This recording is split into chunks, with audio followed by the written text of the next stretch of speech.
Assalamualaikum warahmatullahi wabarakatuh. Kita bertemu lagi dalam materi pelabuhan perikanan lanjutan yang kemarin ya.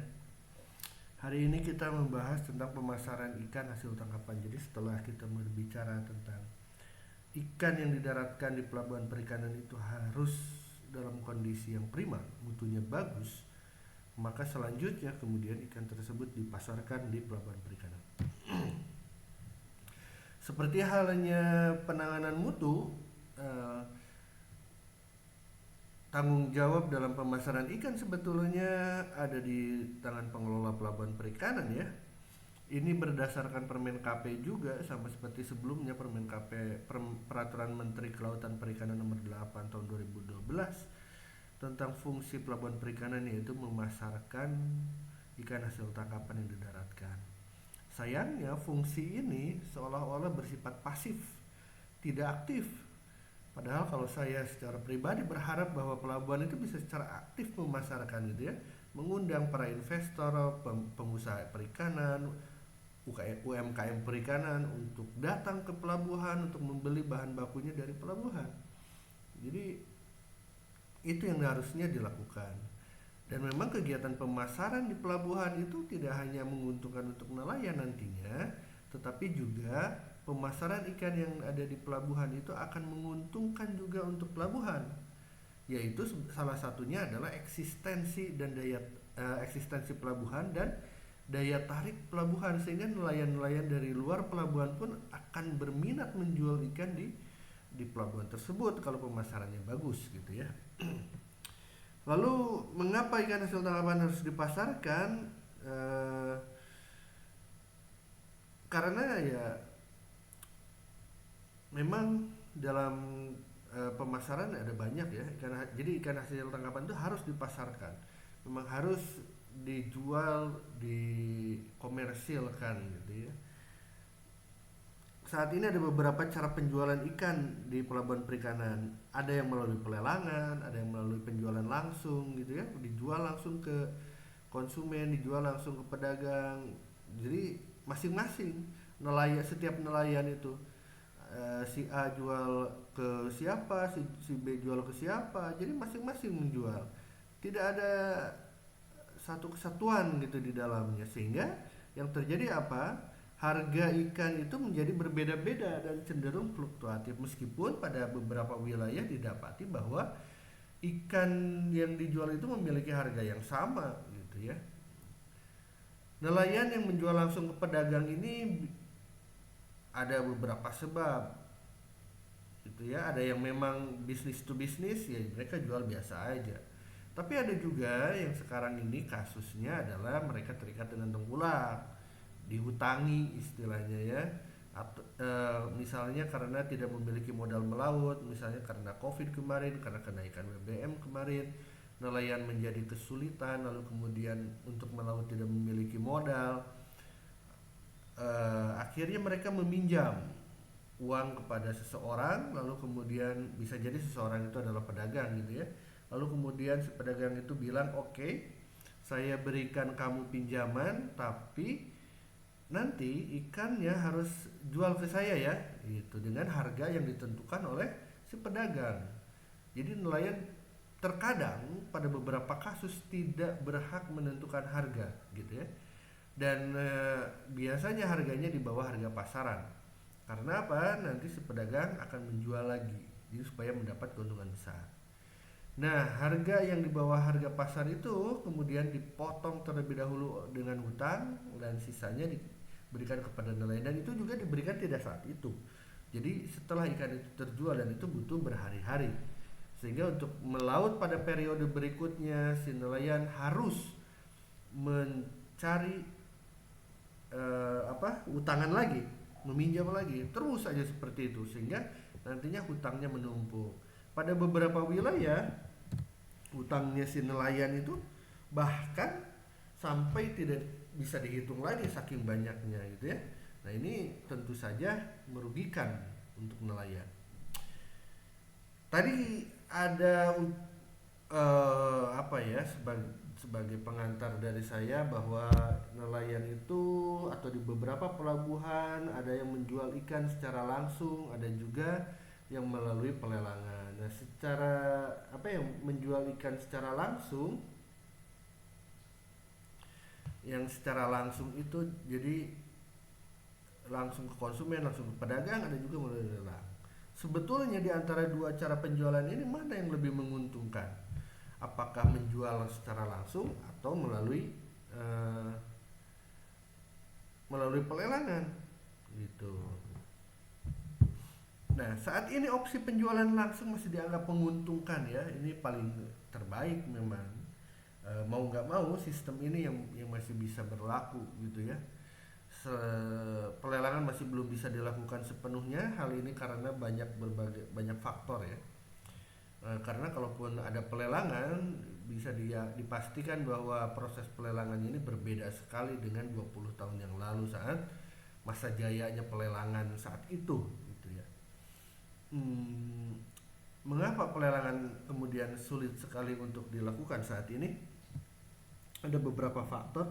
Antara lain yang pertama adalah saat ini pelelangan ikan dikelola oleh Dinas Perikanan. Kalau dulu itu oleh KUD Mina ya. Ini menunjukkan perbedaan kemudian karena kegiatan proses pelelangan dan pemasaran ikan dengan proses lelang di TPI itu kemudian menjadi tidak lagi bottom up tetapi menjadi top down. Artinya apa? Tidak ada persatuan dari sisi nelayan, tidak ada kesepakatan bersama, tidak ada perasaan senasib sepenanggungan dari sisi nelayan. Nah, kalau waktu dikelola oleh KUD, pembentukan KUD-nya saja sudah bottom up zaman dulu atas kesadaran dari nelayan.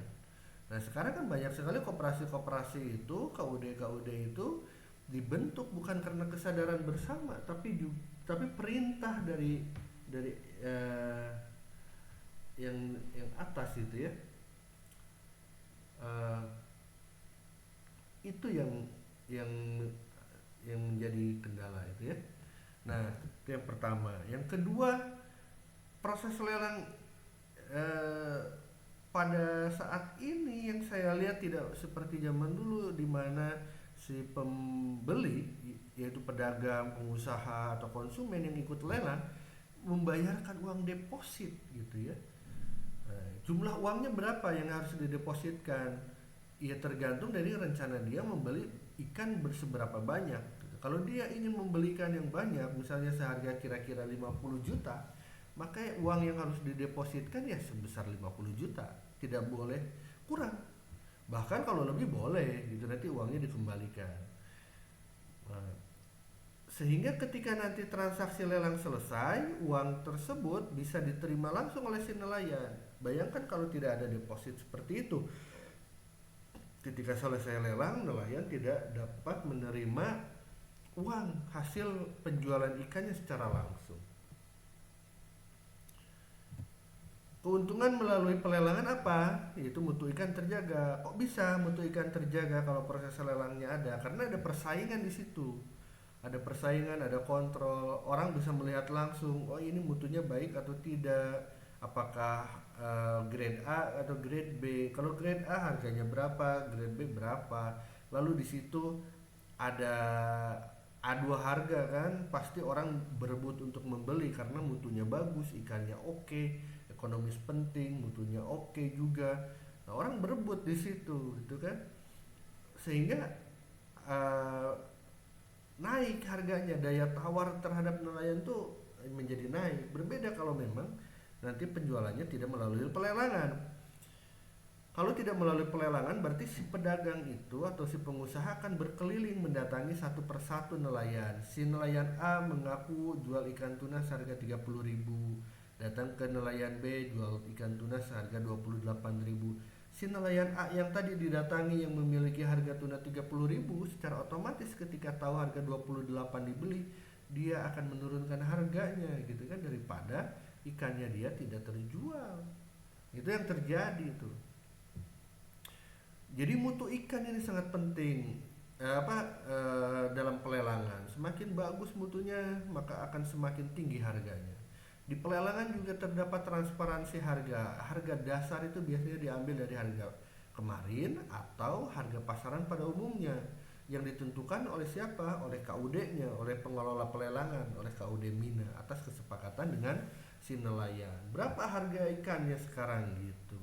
Nah, di situ semua orang bisa tahu harga ikannya berapa. Jadi tidak membeli eh, kucing dalam karung juga yang kita nggak tahu harganya, kita nggak tahu kualitasnya gitu ya. Terus kalau melalui lelang siapa saja bisa membeli ikan karena pasarnya tipe pasar terbuka. Kalau tidak melalui lelang, si ikan sudah dimiliki sebelumnya oleh si pedagang, oleh tengkulak, oleh juragan gitu ya.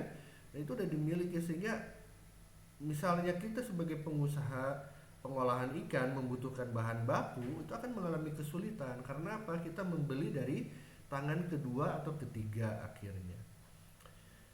Ada retribusi ketika proses pelelangan itu 2% untuk nelayan penelayan sebagai salah 2% untuk nelayan 3% untuk pembeli gitu dibebankannya itu. Nah 2% untuk pembeli 3% untuk nelayan begitu ya, salah itu selainnya. Ini dapat bermanfaat nantinya sebagai dana paceklik, dana kebutuhan sosial nelayan, pendapatan asli daerah dan lain-lain. Jadi ketika musim paceklik nelayan mengalami kesulitan melaut maka bisa menggunakan dana ini. Ketika nelayan membutuhkan kebutuhan untuk anak sekolah, kebutuhan sehari-hari bisa menggunakan dana ini. Dan sebagian untuk pendapatan daerah seperti itu ya. Dan pelelangan ini juga menjadi daya tarik pemasaran nih. Nanti nelayan berbondong-bondong datang karena apa? Menggunakan pelelangan bisa menaikkan harga. Lalu mengapa kalau memang pelelangan itu menguntungkan, kenapa sekarang tidak ada? Hal ini dikarenakan yang pertama adalah koperasi saat ini sudah tidak solid lagi, bahkan keluar dari istilahnya ranah aslinya ya. Koperasi itu sekarang kan harus berbadan hukum, rumit lah istilahnya. Padahal untuk berkoperasi itu ya berkoperasi bekerja sama, tidak memerlukan badan hukum. Yang memerlukan badan hukum kan sebetulnya unit usaha dari koperasi itu. Dan selain itu banyak sekali koperasi sekarang itu terbentuk karena pengaruh dari atas, top down, tidak lagi bottom up, bukan aspirasi dari nelayan. Yang kedua, mengapa pelelangan tidak ada lagi itu dikarenakan pembayaran deposito dilonggarkan. Kurang juga nggak apa-apa, yang penting ada peserta lelang.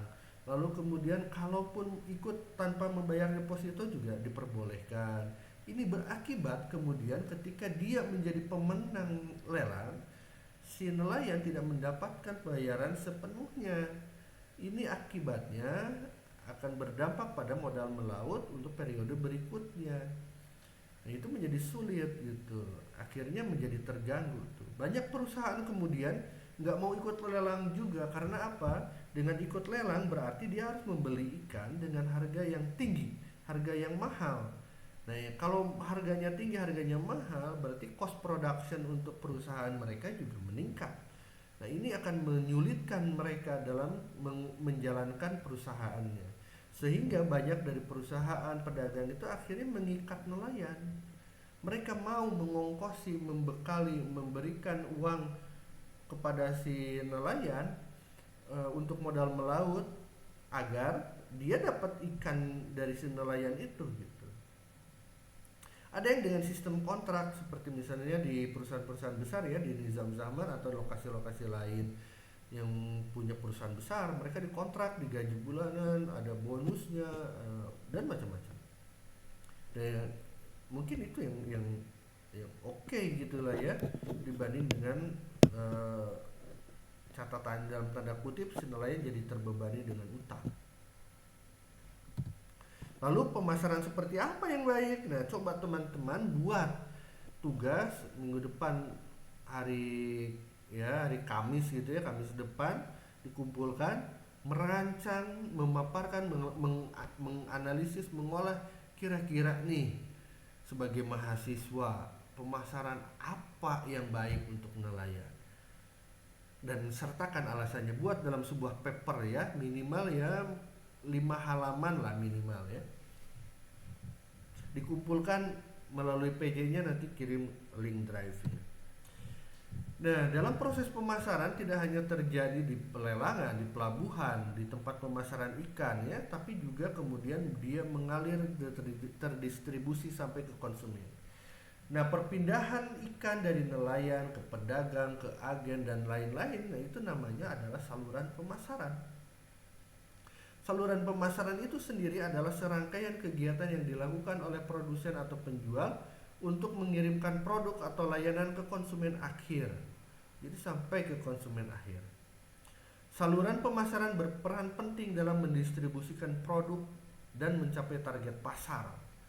Terkadang target pasar untuk konsumen dari sebuah produk itu kan jauh, bukan di tempat dia ditangkap gitu ya, atau didaratkan, tapi juga ada di pedalaman, ada di daerah-daerah perkotaan. Itu membutuhkan agen, membutuhkan pedagang, membutuhkan orang untuk mendistribusikan. Tujuan saluran pemasaran ini apa? Yang pertama adalah membuat produk atau jasa mudah diakses oleh konsumen.